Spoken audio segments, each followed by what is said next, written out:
Hi, my name is Olivia. I work at Maastricht University and I want to talk to you about my PhD, which is the interaction between macrophages and calcification in atherosclerosis.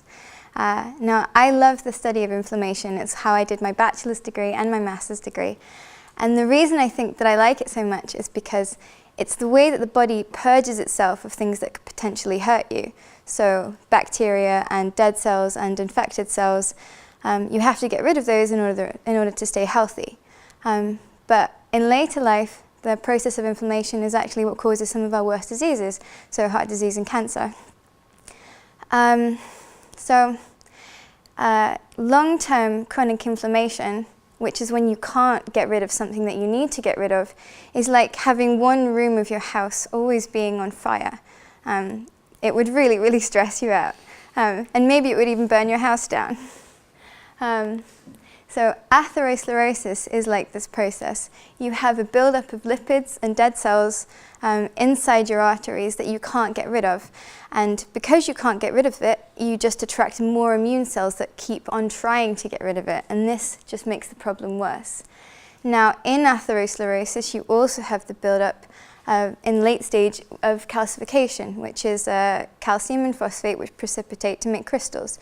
And this is the same thing that you see your bones and your teeth are made from, which is an incredibly unusual thing to find inside your nice, squishy, soft arteries that should be pumping blood.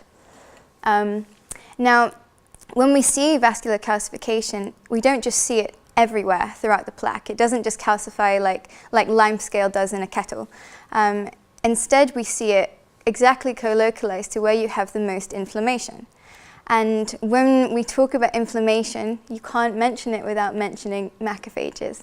Now, macrophages are my favorite kind of cell, and that's because one white blood cell type can play thousands of different characters.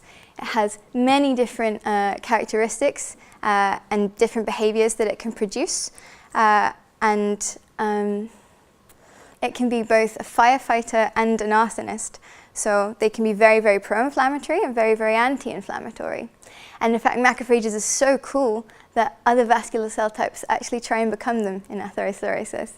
Now, macrophages get their name from macro and phage, which means big and eat.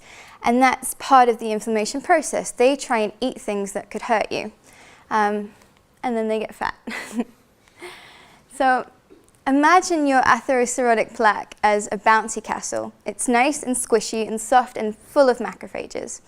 Now imagine if we added to this plaque lots of tiny little rocks.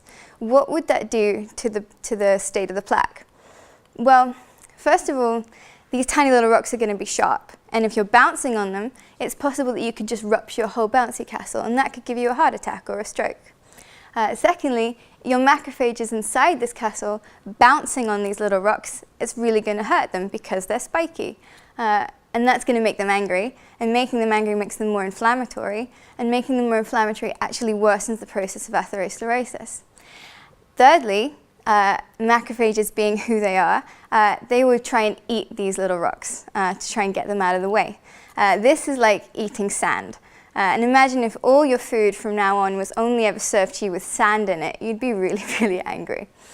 So what instead if we replaced these little rocks with a giant boulder?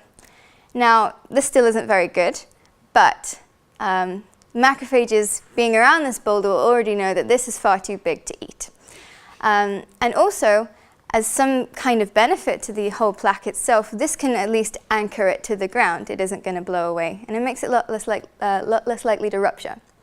So the subject of my PhD is to find out how macrophages engage with microcalcification and macrocalcification, because we know that the macrophages engaging with the microcalcification behave incredibly differently to the ones that are behaving around the big boulder. So I want to know what this interaction is like. So the way that I do this, I get tissue from patients who've undergone a carotid endarterectomy. So they've had their carotid artery removed. I stain this tissue and measure the amount of calcification and the amount of macrophages inside it. Then, with the same group of patients in the same tissue, we measure the amount of genes that are present in all of the patients. And a very, very talented bioinformatician, Han, takes these genes and he clusters them. What that means is that he puts them into smaller groups. So every person will express hundreds and hundreds of genes. Han will take the ones that are most similar to each other and put them into groups together. In the same way that we would divide up the animal kingdom, he divides them into groups. So then I can look at what we call a weighted gene co-expression network analysis, which is very complicated, but to try and make it simple, I find out which patients have the most calcification, and then I see the genes that are most expressed in that tissue, and we end up with something like this.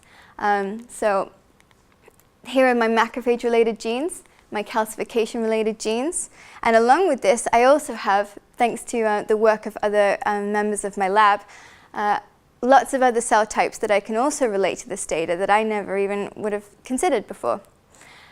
So after I've chosen the special clusters that Han has created, I find the ones that are most related to calcification.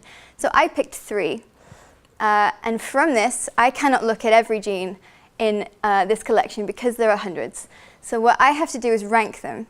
So I find the most macrophage-related genes in these clusters. And if you'll notice, I have to try and find the ones that are in the center. The ones that are in the center are the ones that have most connections to the other genes in the cluster, which means that they're far more likely to be regulators, so far more likely to be involved in the whole process of regulating the other genes in these calcification-associated clusters. So now I have to find out what these genes do.